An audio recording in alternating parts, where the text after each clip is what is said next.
ঘৰবোৰ সলনি হ'ল।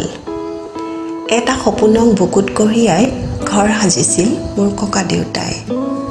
কাঠৰ বাটাম চটি বস্তাৰ চিলিঙত চূণ তেলৰ গোন্ধ নাকত লগাৰ দিনাই দীঘল উৰণি টানি আইতা আহি ঘৰ সোমাইছিল উৰুলি এজাকৰ সতে।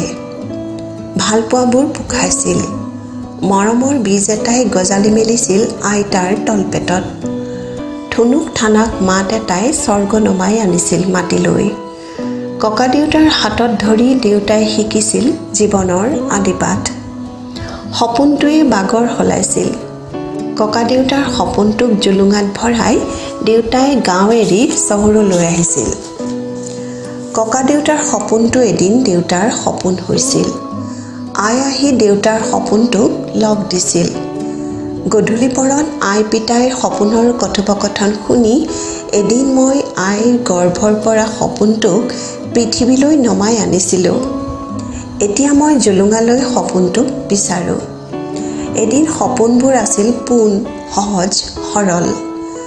এতিয়াৰ ঘৰবোৰত সপোন নাথাকে, প্ৰতিযোগিতা থাকে। প্ৰেম নাথাকে, ঈৰ্ষা থাকে। ভালপোৱা নাথাকে, প্ৰতিহিংসা থাকে। এতিয়াৰ ঘৰবোৰত কাঠৰ বাটাম চটি বস্তাৰ চিলিং নাথাকে। মানুহবোৰে কংক্ৰিটৰ মজবুত বিল্ডিং সাজে। সম্পৰ্কতকৈও মজবুত এতিয়া ঘৰ। এতিয়াৰ ঘৰবোৰত সপোন নাথাকে, ঘৰবোৰ সলনি হ'ল।